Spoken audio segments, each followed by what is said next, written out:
So how can you dissolve your ego? Well, in order to dissolve the ego, you have to be very aware of the ego. Or you can say the activity of your mind, because that's really what it is.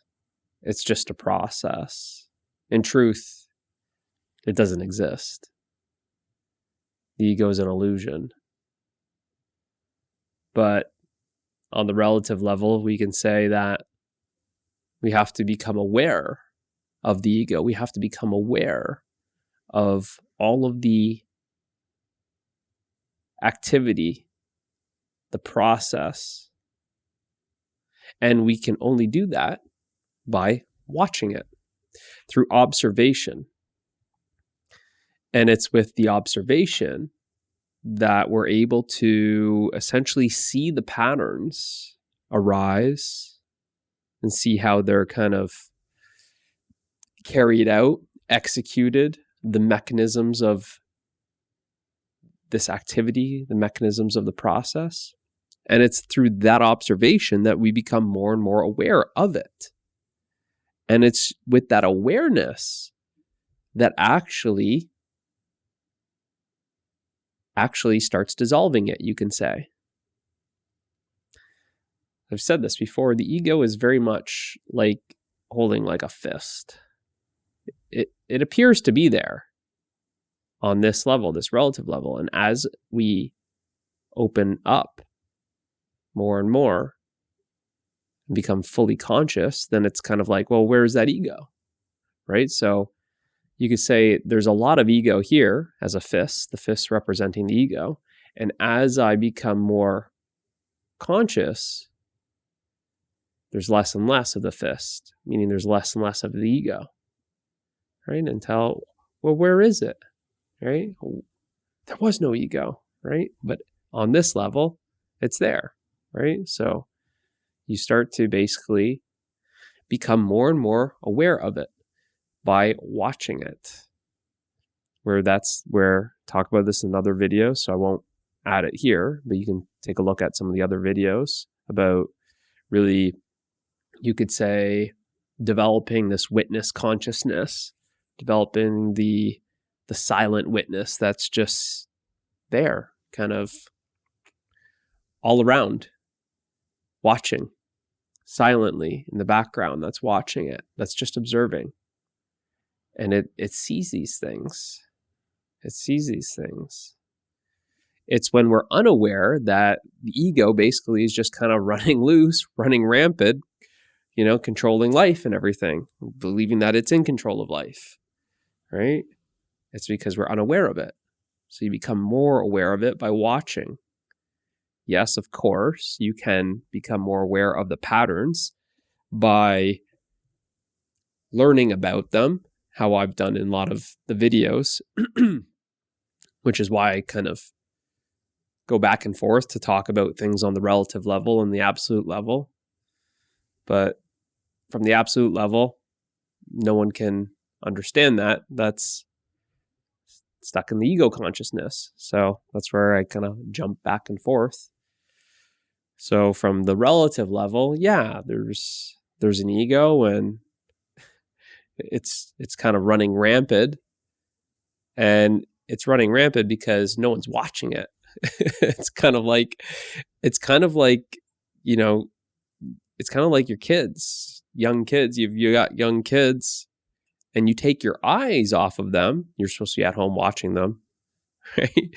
You take your eyes off of them, and you're not aware of what they're doing, and then half an hour later, kids, where are you? And you find they colored all over the wall, ripped apart plants, and spilled Lego everywhere, and there's whatever juice on the floor. There's a big mess, right? And they kind of destroyed stuff. It's kind of like the ego. When you're not aware, you're not watching it, it's out of control. It's out of control. And it's very destructive. It's very destructive. So that's the thing, is you got to watch it. You got to pay attention to the mind, right? Just watch it. Yeah, I'm saying watch it like a witness, Don't get involved. This is the other thing that you have to have some discernment here, is when I'm saying watch your mind, I'm not saying get involved with it. Because just the action of getting involved in it is now you're now not watching. You're actually involved in it. Use the analogy of a crime scene. I want you to be a witness of a crime scene. I don't want you to get involved in the crime, right? So a witness, they simply just saw what happened. They saw what happened. They weren't involved, right? So you witnessing the crime scene, a bank robbery from upstairs on the 12th floor of your apartment building, watching out the window. You're silent. You just watched. You're far. You're distant from the crime. You weren't there. You weren't at the crime scene. So that's the same thing as when there's this activity of the mind. It's like you're up here watching it, right? But as soon as you start going and judging and feeling guilty, why is this happening? And I'm such a bad ego. I'm such a bad person. That's getting involved in it, right? You're getting involved in it. You're no longer watching. You're now involved in the crime, right? You're at the crime scene, which is what people say is I'm stuck in my head, right? In truth, you're never actually in your head, right?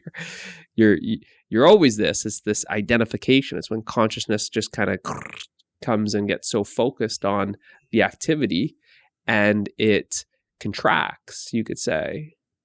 It contracts and it believes it to be this. What I'm saying is just relax and watch and don't get sucked in. Just watch. And the more you watch, the more you kind of know what's going on, right? Let's make another analogy from the same, what do we say, the 12th floor of your apartment building. You're high up, but you're not that high where like you can't tell what's what. And now I just say, what I want you to do is I want you to just simply, for the next 2 weeks, just pull up to this window, sit nice and comfortably. But I want you to look what's happening here in your neighborhood. I want you to know everything. What's going on.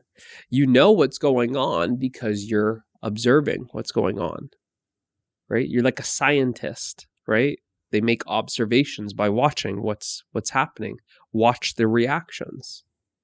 Simply see when things want to feel reactive, and then you're simply watching it. Don't get so involved in it. Don't start reacting. Watch it, because just the nature of watching allows you to respond instead of react.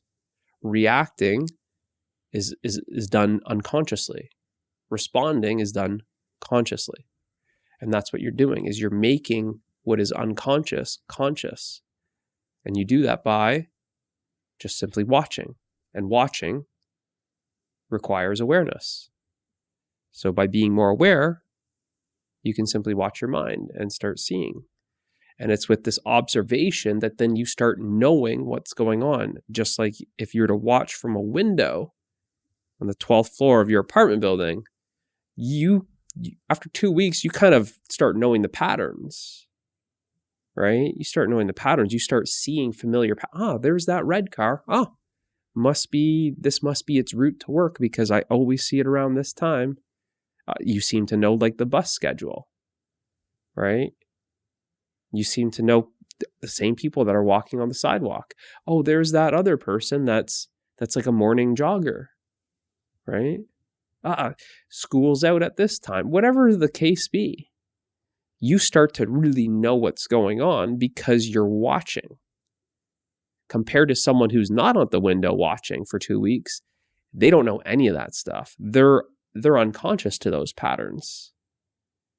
But you, because you're watching from the window, you know those patterns, right? They become very predictable.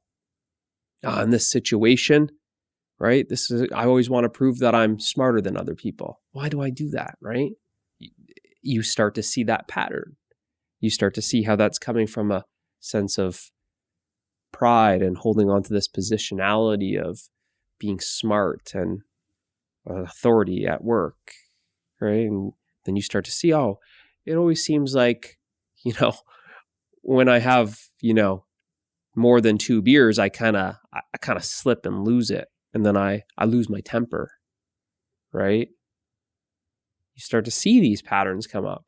Oh yeah, it always seems like when someone talks about my mother or my girlfriend, it seems like I really get really defensive, and I feel like I'm offended now. What's there? What's pointing to that, right? So just throwing a couple examples out, is you see those patterns because you're watching it. But if you don't watch, then you just remain unaware. And then, like I said, it's like your life. It's like your wife leaves to do some groceries, says, "Hey, can you watch the 3 kids?" No problem. And you're just on your phone scrolling on TikTok and Instagram, and the next thing you look up because someone's crying and someone severely hurt themselves. There's paint and colors everywhere, and the room is a disaster, and they just totally mess things up, right? And then your wife comes home and, what happened here? This is a disaster, and Johnny's hurt, and weren't you watching them? No, you weren't watching. And that's where things got out of control, when you weren't watching, right? And there was a lot of destruction that happened. It's kind of like that. It's kind of like that with the ego. It's kind of like that. If you are unaware of it, it's like that. It's destructive. So you'll see just just simply being aware, simply watching. It's not really a good analogy for this, but simply just watching, it starts to dissolve, because you just become conscious of the patterns. And once you become conscious of these patterns, they stop really, there's no power to them.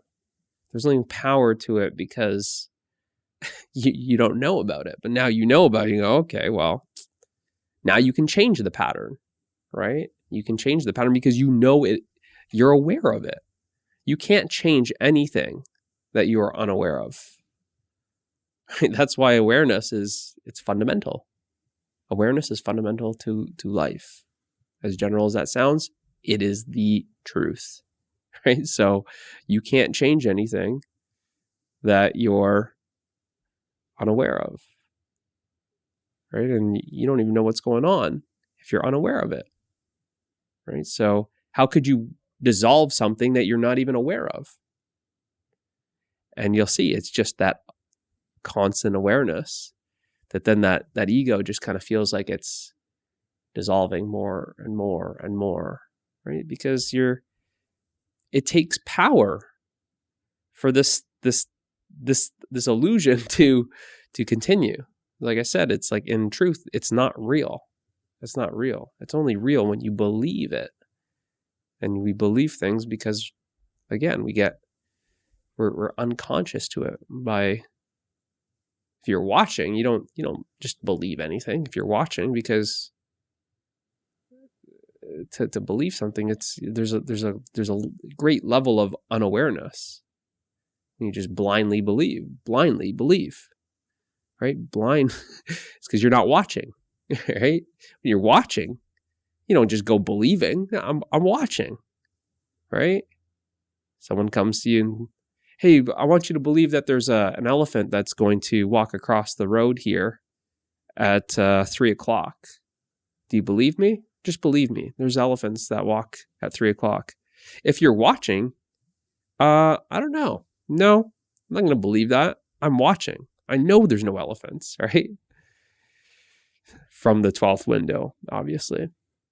Right? So it's the same thing. When you're watching, you're just, it's that intelligence that you are, that's at its peak. That awareness. Right? You start believing things. Oh yeah, it's like you just believe. You're not looking anymore.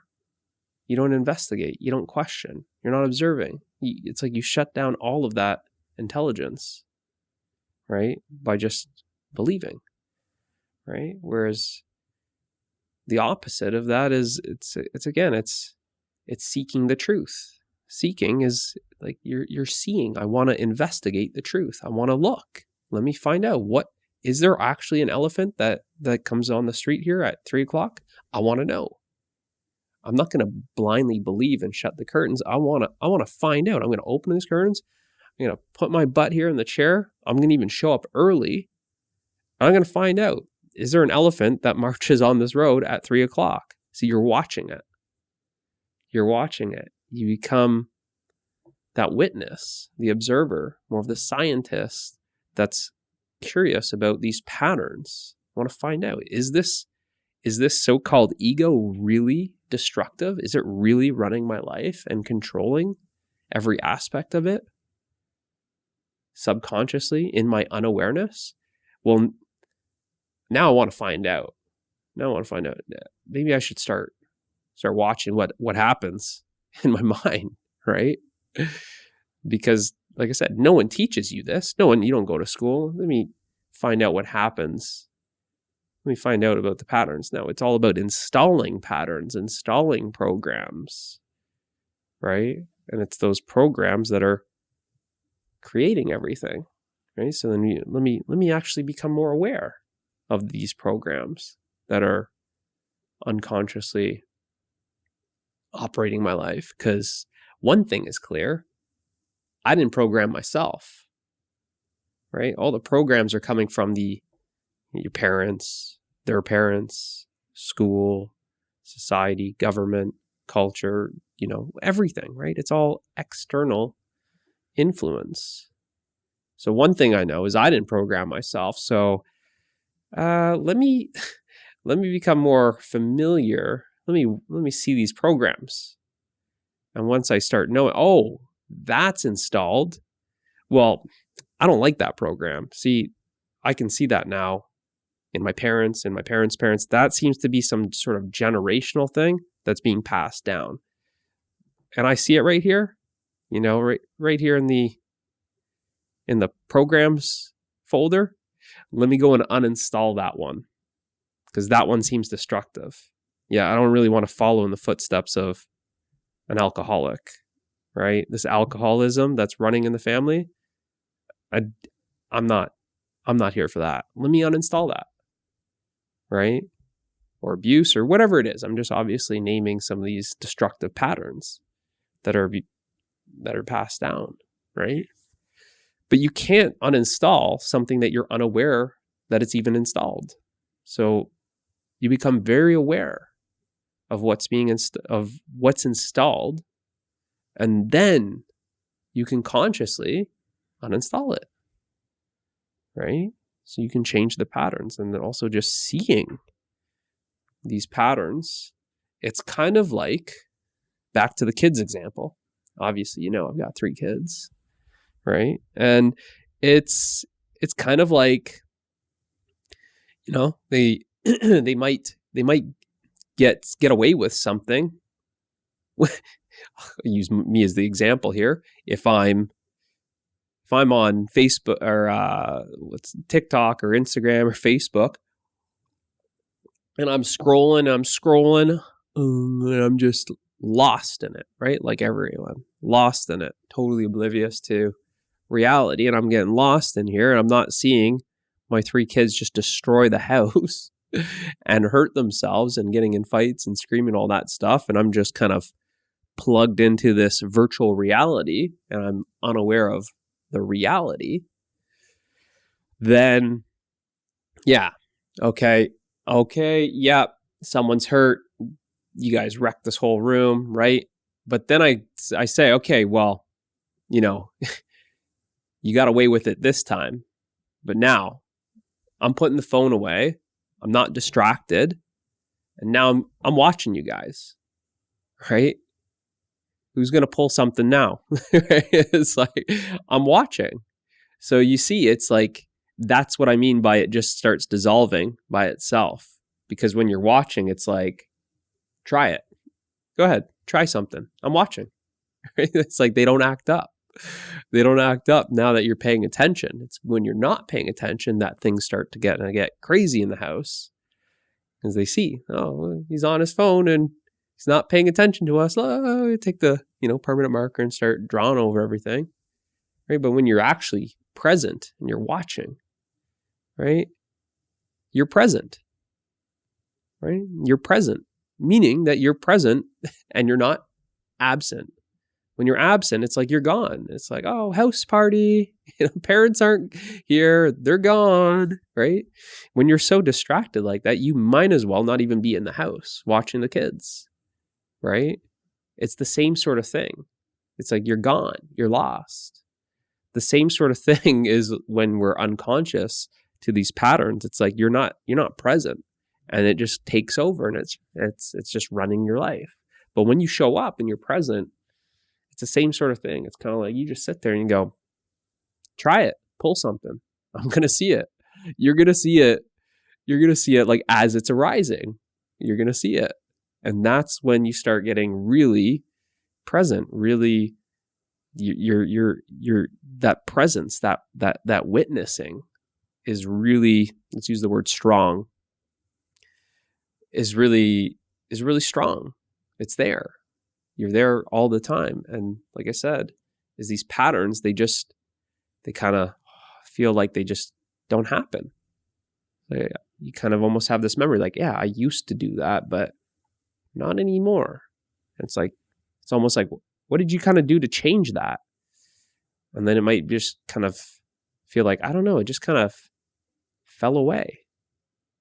But it fell away because you became aware of it. And you stayed aware of it. So now it just doesn't try and pull that pattern anymore, right? Because it's like it knows it's being watched, right? And this is the start of really mastering your mind, right? Because when you watch, you kind of go, I'm in charge here, right? Like it's like just playing around with the words, right? Like, but it's again, if you're not the master of your mind, then you're a slave to your mind. And unfortunately, might be triggering, as most people are a slave to their mind. They're enslaved by these patterns and conditionings and programs, right? So the first step is awareness. So hopefully this helps. I'll see you in the next one.